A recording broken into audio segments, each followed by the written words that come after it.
It's on, baby, it's on. He's finally saying it's possible. He's the one person who could deliver that. He is the strongest driver, right? These sneaky tape tactics. We should try and find out who it is. Who is Tape Arm? Hello and welcome to The Inside Track, the podcast that takes you behind the scenes of Formula One through our exclusive access to Red Bull Racing. I'm Rick Edwards, journalist, broadcaster, Formula One fan, and just because no one else is going to say it, all-round good guy. And I'm sports journalist Matt Majendie. Also an all-round good guy. It'd be nicer if you'd said it about me. Yeah, I didn't want to say it myself. No, but you also didn't want to say it about me. So, noted. On today's show, lots to get into. Max points for Verstappen in Austin after a sprint and Grand Prix win. He's now saying he can win the championship with just 40 points to make up. We're going to review the Charles Leclerc soft tyres masterclass that frustrated Lando Norris for pretty much the entire race. McLaren's nightmares continue after a collision and double DNF in the sprint. And we'll talk about Red Bull's sneaky tape tactics, which have been called out by the FIA, which, spoiler alert, I really like. As always, if you want to watch this episode or get the latest video content from Race Day, subscribe to our YouTube channel at the Inside Track Podcast. Matt, I've got one thing to say to you, and that is, it's on, baby, it's on. I've been saying it for weeks, and it is on. It's almost impossible or improbable to think. If you go back to Zandvoort, his home race, he was 106 points behind Piastri. Yeah. 106. And with a car that it hadn't been for safety car, they would have been well off the pace. Yeah. So, and suddenly now he's won 3 out of 4 races and the sprint. He's gone from 106 points behind to 40 points behind. There was a great quote. Did you hear it? What he was asked in the press conference, if someone had said to him in Zandvoort he'd be 40 points behind, what would you say? And he said, I would have told him he was an idiot. So even Verstappen didn't believe it. Despite your positivity, even he didn't believe it. He's indirectly calling me an idiot there, which is, yeah. Oh, is he? Oh, no. Yeah. But like the fact is, he's finally saying it's possible. He's sort of shoved that back, as has Mekies, as has Helmut Marko, and this is the first time of properly accepting it. Andrea Stella at McLaren's been saying it for a while. You know, they are a threat since sort of Baku, I think. And Verstappen said, yeah, this is a reality. He does, with the proviso, I need to be perfect now. And to be fair, he nigh on has been for the last few races, hasn't he? And if you wanted anyone to be perfect for 5 races, it would be Max Verstappen. He's the one person who could deliver that.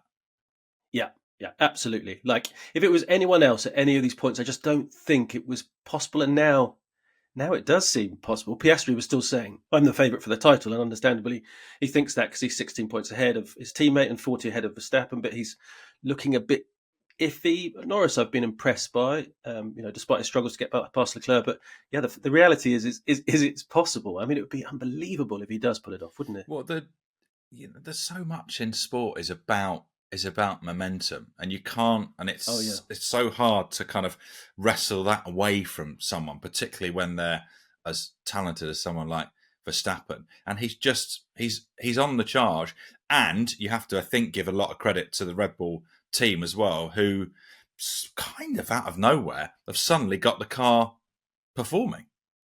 Yeah, Marko had said himself, reflecting this weekend, that he felt at the end of going into the summer break, that it felt like the team had given up. I don't think that was entirely true, but obviously morale was low. They were struggling to be anywhere near, and they've just kept on pushing and pushing and pushing. The one question I guess I do have is how much are they pushing for upgrades and still developing this car at the detriment maybe of 2026? Right. That'd be an interesting one, which we can't answer now. So I find that interesting because obviously McLaren had such an advantage. They didn't need to push in the same way. So there's that part, but who cares? I mean, frankly, who cares if you're just that determined, that competitive, and everyone has pushed in that direction to make it the fastest car, which just seems unthinkable now. I did want to ask. Go back a few races. I did want to ask you about that actually, because it's really fascinating. Because I was trying to work out the mindset of a team when you are trying to get your driver to win an almost unprecedented. It's only Schumacher, isn't it? Who's won 5 drivers' championships on the bounce. Would you prioritise that over the following season, where it's always a bit of a lottery? The first season, when new rules have come in, you sort of think, well, maybe we'd rather take a bit of a hit next season than this season. Let's just chuck everything at this season while everyone else is focused on the next one. Well, it's interesting you say that. The cynic in me says they've realised their engine might not be very good for next season, so they thought, what the hell, let's throw everything. Possibly, I don't know. Possibly. There's generally positive signs about that. But I think they've always been a sort of team where there is any mathematical chance, they'll go for it. There's no development now coming. They'll do tweaks, but there's nothing else new. All of these things happen a bit further back, but I mean, it's incredible what they're doing, and just that absolute determination and will to try and win. When, frankly, I had given up. I think I've said on here, despite your amazing positivity, Rick, I had sort of thought there's no way you can claw that back now, particularly because they just look so off the pace. Yeah, it's worth me clarifying that I'm not. It's not like I'm a Max Verstappen fan. I'm sort of. I don't really support anyone. I just sort of like it for the excitement, and this is just great. This is exactly. I mean, having the two-way battle between the McLarens is nice, but suddenly having this ominous third presence in that title race, it's excellent. It's just excellent. I absolutely love it. Jonathan Wheatley, who used to be at Red Bull, is now the boss of Kick Sauber, said, if I was McLaren, I'd be looking in my rear view mirrors. And I sort of understood the point he was saying, but the fact is he hasn't had a McLaren in his rear view mirrors, Verstappen, for quite a while. He's the benchmark, and it feels like he's in their head. Yeah. We talk about all the drama and stuff. I love all that. Is Piastri mentally crumbling? Ever since you questioned and said he was boring, he's been quite interesting in many ways. So it's the curse of Rick Edwards. Yeah. But, it's just great. I'm genuinely excited about the next race, where again you'd think Red Bull would be very good. I mean, anything seems possible. It's a funny weekend in a way because it feels so important and significant in the context of the Drivers' Championship. The race itself was really dull. Like it was just a bit of a procession. Not much to say. Charles Leclerc did a good job on his soft tyres, holding off Norris. It's a few good overtakes sort of lower down the field, but it is in no way a race that you would sort of be in a rush to rewatch. So it wasn't a classic, because I was really excited about it, because the sprint race was freaking mayhem, wasn't it? That first lap, and you were like, this is like, what the hell? I couldn't work, what the hell is going on? And you had all these people going out, and then Tsunoda coming from nowhere, going over the top of like some debris and all this sort of chaos left, right, centre. I love that. And so I was quite excited going into turn one. And when nothing happened there, you're a bit like, well, wait a second, this could be a procession. Yeah. But I thought if Norris had, what's interesting, if Norris had managed to get the beat on Leclerc going into turn one, would that have been a different race? I think it would have been. Verstappen sort of alluded to that, saying that actually once Norris was clear, his pace was as good, if not marginally better, than Verstappen. So that you would have had that race, but we never had that. And then did you see them chatting in the sort of pre-podium room afterwards? And Leclerc sort of bit of a dig at Norris, going, I'm surprised you didn't go on the soft tyres like me, old clever clogs here. And there was a fair point there. If he'd been on the soft, would he, he could have probably would have got a better start. He could have perhaps even got a jump on Verstappen. I don't know. But a procession, but I don't know. It doesn't really matter in a sense with what happened in the sprint and the outcome points-wise in the championship. The psychological aspects now are so fascinating, because I think the narrative up until a month ago was probably that Norris is a bit sort of fragile and sort of up and down, and maybe is struggling to take the pressure on this big season where he was supposed to be the favourite. This is supposed to be the one that he wins, and then you've got Piastri, who's this incredibly just sort of calm kind of automaton who's just really good at driving and is completely unflappable. That seems to have really switched for me now. Like Norris has been really sort of just consistently, solidly good, and Piastri hasn't. And although when Piastri talks about it, he obviously says, no, I'm not feeling the pressure on the favourite. You're like, well, yeah, I mean, you have to say that. But he very evidently is feeling it. And then, of course, he's a really young driver. Like, it would be insane if he wasn't, but he is. I couldn't agree with you more, actually. I think he really is feeling it. And there's interesting parts here. With Norris and Piastri, they're both still young. They've never properly been in a championship fight. I know Norris was sort of sniffing around last season, but at the end, it never really got realistic. No. Verstappen has that experience, knows what to do, and they'll be acutely aware of that. This is their first time, and winning that first one is always the hardest. The other thing I find, just sort of adding to your Norris point, I was really impressed in the race where, chatting to Will Joseph, he literally backed off towards latter part of the race, about 2.5 seconds away from Norris, to help from Leclerc, to help his tyres cool down a little bit. And he's like being patient, It was such a mature thing to do, and then he just went for it. And he timed that beautifully to then the tyres were working well, and then he managed to get past Leclerc. I thought that said a lot about where he is headspace wise in the championship. I don't know how you felt, but I thought that was impressive. No, I completely agree. I mean, I don't want this to just be a podcast where we agree with each other, but that is what it's turning into. I think also there's probably some truth in the idea that when Norris went, what was it, sort of 30, what did he get up to, 30 points behind? It was a bit more than that, maybe. I think there was a feeling of, oh, he's blown it. And that in itself takes the pressure off. You're sort of nothing to lose. Like you're the guy who's been sort of slightly written off, and so you can just go about your business. I don't know. But adversely, now he's only whatever it is, 14 points behind. Do you then possibly think he'll force it a bit? I mean, that'd be interesting to see with the pressure from Verstappen. I'm fascinated. The mental thing, they're all very quick drivers. It goes without saying. Yes. But the mental thing will be very, very crucial in the next 5 races, won't it? We should talk about your little friend, Yuki. Good weekend. And I suppose unless you talk to Ollie Bearman, he's probably the one person who would say not a great weekend for Yuki. Do you know, that's interesting you mentioned the Bearman thing, because I thought that was wrong by Tsunoda. Like the way he moved under braking, I didn't think that was right, but no one seemed to have the stewards didn't seem to have an issue with it. I was a bit surprised they didn't have a closer look at it. Yeah, agreeing again. I love this. This will never last, but there we go. But yeah, his that carnage on the sprint race was so good. He made up 11 places. But there's a great that when you watch the slow motion back, you see he's like, oh my god, I can't believe it.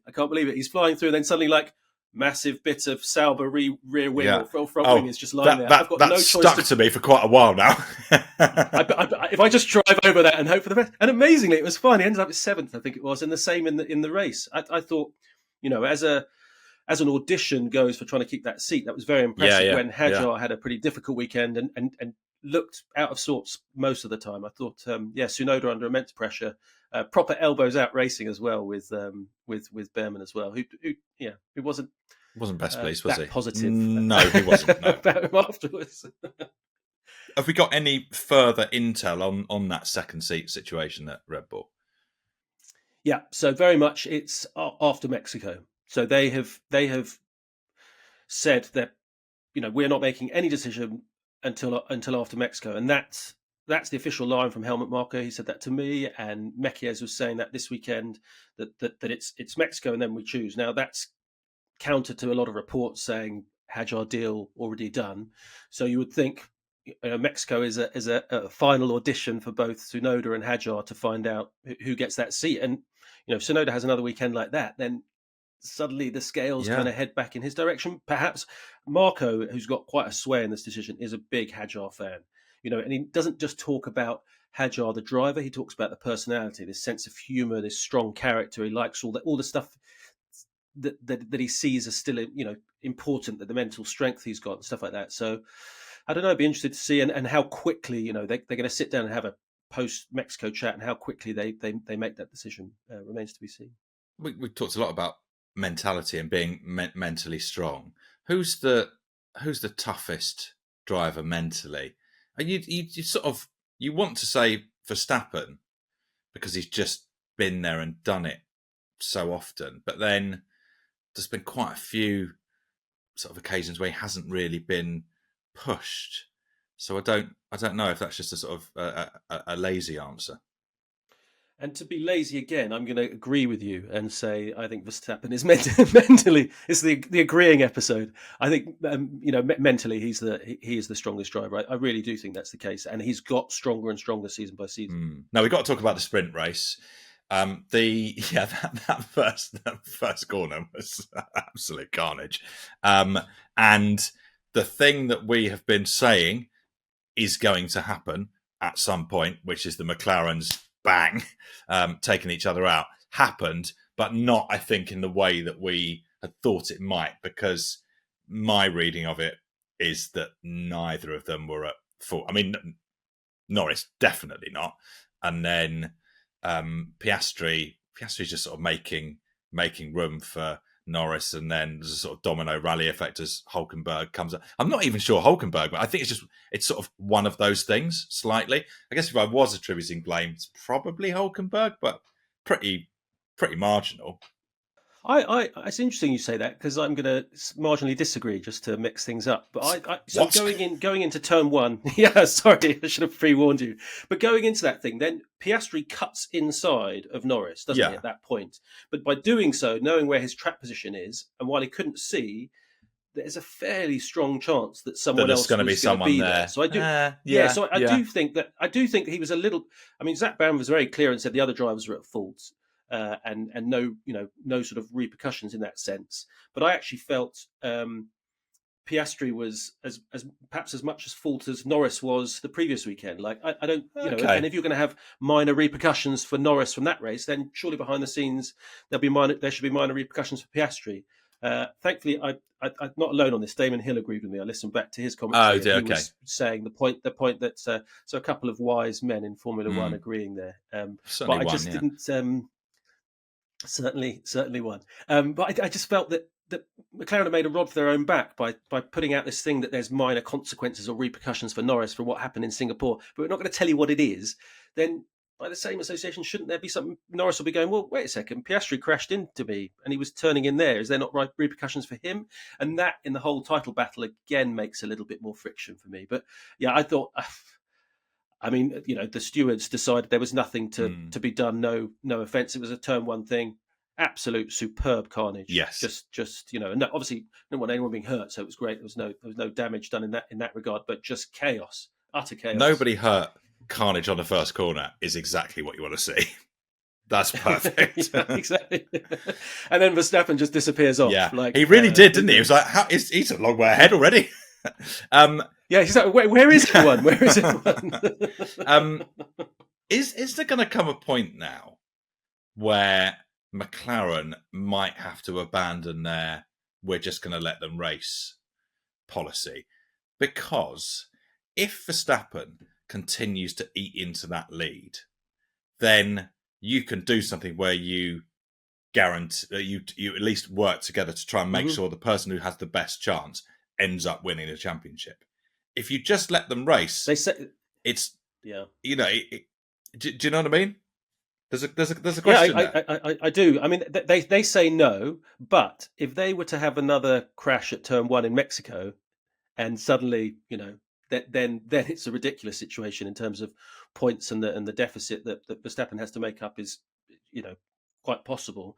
What they said is no, that's not. They're going to continue with the Papaya rules. But what's interesting is there was sort of an inkling from Stella that for once they may look to back one driver. If mathematics say, then they will veer to it. So there's some dodgy ground for them to tread in these next races. So if suddenly Verstappen goes and wins in Mexico and Piastri has an off race again, then what happens? I love all that. I love all the background to the what if. Well, yeah, because then let's say they both go out in the race. It's unlikely, but they do. And then suddenly you've got a 14-point gap between Norris and Piastri, and then a 1-point gap to Verstappen. You have to then start thinking smartly, I think.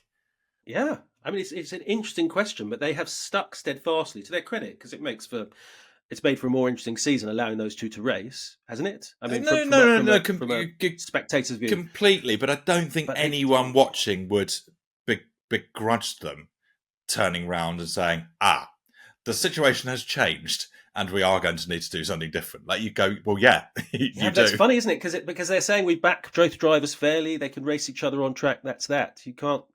I don't know. It's a difficult one, isn't it? To keep their trust, because they're going to be there for Yeah. I hope they just keep on going for it. I hope they do that as well. But then imagine that they keep on doing that, and then Verstappen ends up winning the championship by sort of 5 points. That will stick in the craw. Yeah, that's all. Zach Brown would not enjoy that. No, he would absolutely hate it. You can imagine Christian Horner would send him a message, even though he's not at the team anymore, but he'd send a little dig just to say, congratulations on missing out on that one, or whatever it is. I like to think that they're still in contact, those two. Now, these sneaky tape tactics that Red Bull employs, they've got quite a big fine. I mean, not big in the scheme of Formula One, but it's like $50,000 or something, isn't it? For removing, so at the side of the grid, you have this tape that marks your grid position, so you don't mess up your grid position. And apparently, someone from the Red Bull team has just had the tape away. I love it.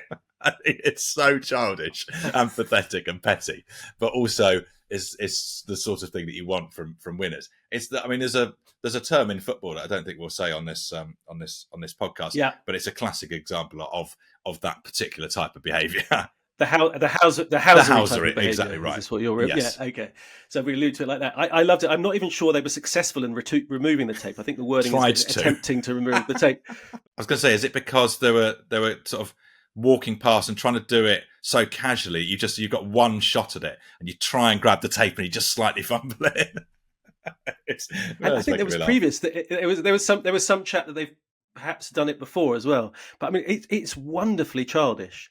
There's this little bit of tape that they've got permission. McLaren have got permission to put this tape here, but there's no rule, like sort of set rule over that. So removing it again isn't a rule. So they could do that, which is pathetic, but wonderful. But the fact they did it amid the formation that when they're not allowed to. I mean, there's a little. I just love to have seen this arm going across, because I don't think they came onto the track, but it just sort of arm came across and tried to yank at the tape. And we should try and find out who it is. Reveal the Red Bull tape remover, Tapegate. Yeah, who is Tape Arm? And I love that there was a meeting. I would assume people who go, yeah, I tell you what we should do. I mean, I don't think that person's gone out and done it by themselves, have they? I wouldn't have thought. I mean, I would applaud the initiative if one of my team members went out and tried to do that. But no, it feels like it's probably been sanctioned by someone. Well, I think Mekies described it. He was being interviewed before the sanction happened, but the story was sort of out there, and he said, "Oh, a bit of a misunderstanding. We'll learn for it. Won't do that sort of thing." I just thought it was fantastically diplomatic. Yeah, but I love to think that the tape remover person, guy or girl, was getting a sort of pat on the back for their thing, because that's proper wind-up merchant territory. I love it. Also, to characterise that as a misunderstanding is too good. We're like, what exactly is it that you haven't understood? Sorry. Well, it might be a misunderstanding because someone hadn't told him about it. Maybe. I don't know. All right, that is the US Grand Prix wrapped up. Next up on the Formula One calendar, short trip south to Mexico on the weekend. We'll get to that next, but first, time to look at the predictions we made for the US Grand Prix. We get a point for each driver on the podium we called correctly. A huge 6 points.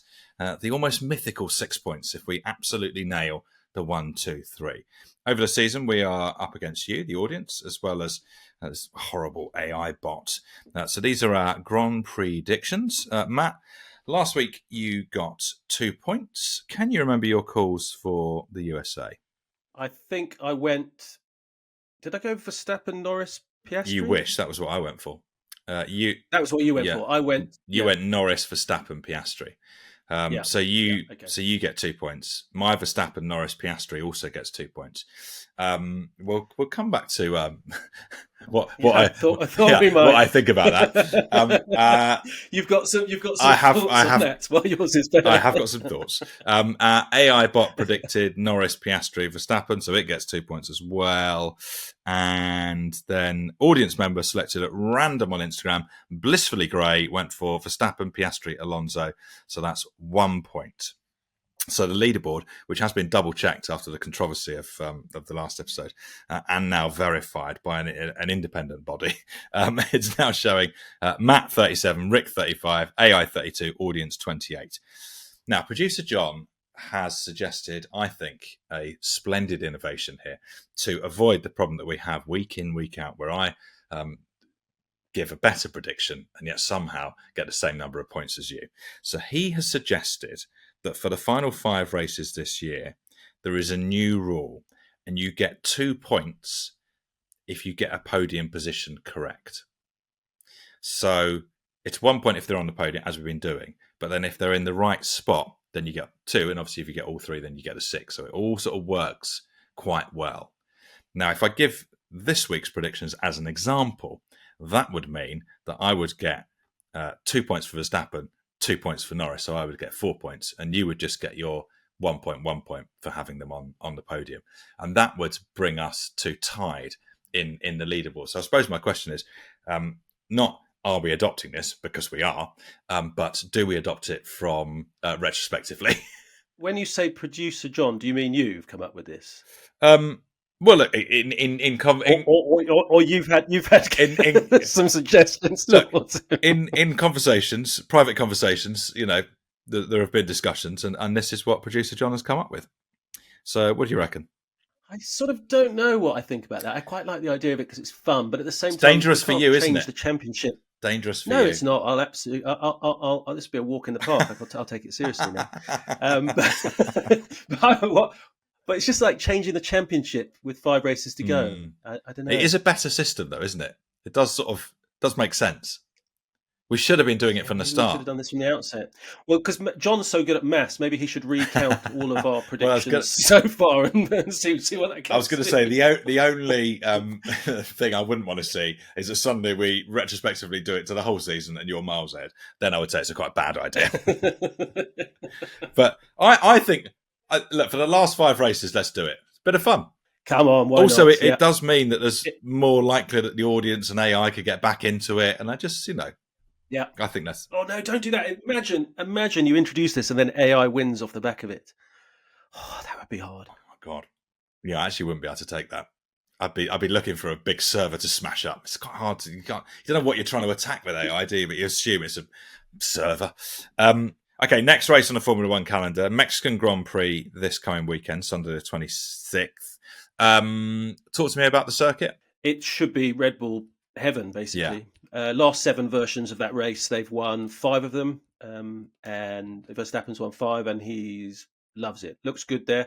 Not always massively popular with Mexicans because him and Checo Perez, his teammate last season, didn't always see eye to eye. So he can get a bit of heat there. So it would be interesting to see what sort of reception he gets. But talking about his mental strength, he couldn't give a damn. No. He'll just go about and just be driving quickly. I would think, even when Red Bull, the old sort of stop-start Red Bull, as it were, the RB21 when it wasn't fully functioning would have been a good car there. But I think they should be the car to beat. So I assume you agree. Yeah, I think so. Yeah, I'm kind of interested to see what McLaren produce because not much. Well, a couple of factors. There's not much time, obviously, to make any tweaks. Mm-hmm. But actually, certainly Norris's McLaren was quick this weekend. So I imagine probably quick again in Mexico. That would be my sort of my hunch to know what you think. Yeah, it feels Max v McLaren. Yeah, like it has felt for a lot of the season. Yeah. It's sort of a recurring theme, but more exciting this time around. And on Yuki, potentially, as you mentioned, final audition for that second seat next season. A finish in the top 8 makes it interesting, doesn't it? Yeah, but what he has to do on top of that, it's not just the race, is qualifying. He cannot seem to string the qualifying together. He needs to get into Q3, qualifying sort of 7th, 8th, something like that, and then push and make up a couple of places in the race. And then suddenly the Marcos, Mekis, they sort of sit up and take notice. He needs to sort out that qualifying. Just can't seem to string it together. He was unlucky in the sprint race, wasn't he? That the team sent him out, and with too many cars bunched together, he didn't actually. None of them made it over the line to start that final lap, which seems an amazingly simple and basic error for these top teams to make. But on the whole, he can't fault the team for a lot of the failures to make it into Q3. He needs to address that because that's seriously that's a headache. Yeah.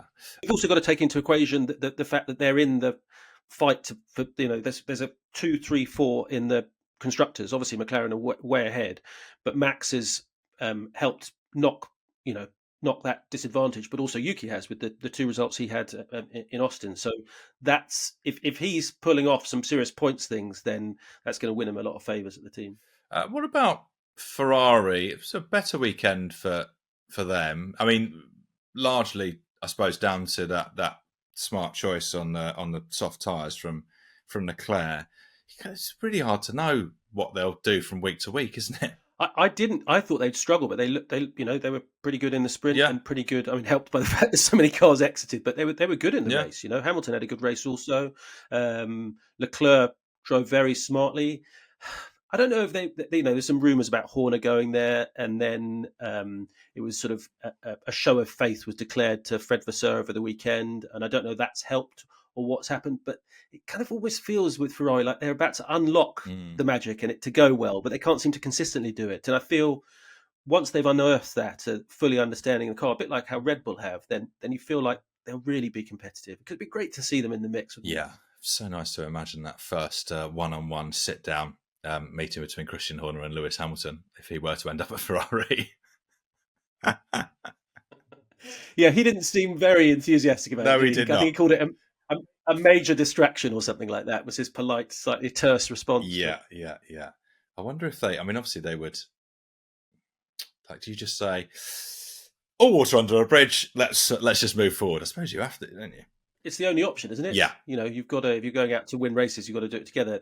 It's a funny old world, Formula One. They're very good at sort of hating each other 1 minute and suddenly being friends again. I mean, you remember, Alonso, didn't he have a major fallout with McLaren? Then suddenly they're all pals again, and there's all sorts of different things that go on at different stages. They're quite selfish human beings. Whatever helps you win, whether you're a team boss or a driver. And it is a bit of a sort of rotating circus as well, isn't it? People move around so much that you kind of have to figure out ways of going forward. And Mercedes, I think, will be disappointed to not capitalise on the previous race. They were good. It's classic them, isn't it? It is, actually. It's classic, sort of blowing hot and cold. We talk about Ferrari, but Mercedes haven't got that consistency. Russell was brilliant the previous race, wasn't he? Absolutely brilliant. I think they'll be better in Mexico, but they just were never there. And Antonelli had a tough old time. And George just wasn't really bothering the front, was he? They just sort of there or thereabouts. I think they'll be a bit disappointed. I think they were more thereabouts than there, weren't they? Yeah, I think that's probably true. Right, let's do our predictions then. Who are you? Do you know what I am? I don't think I've done this before, but I'm sticking with my prediction from last week. So I'm going for Verstappen, Norris, Piastri. Literally, I'm looking at my notes and I have exactly that written down. It's amazing to think I do actually make notes for that this. Is incredible. Why don't you use any of them? Verstappen, Norris and Piastri. I've only just opened them. I've only worked out how to open them. Can I do the same? This is a problem because I think I would now with this new rule. I might have an issue if that's what I've written down already. I think if that's what you've got written down, annoyingly, I think you probably do have to go for it. But I can't. I promise you. Yeah, I do believe you. Although Piastri has just been changed to pastry by my autocorrect, so I haven't strictly. Unfortunately, I'm going to have to. 100%. I'm going to have to take that as your final answer.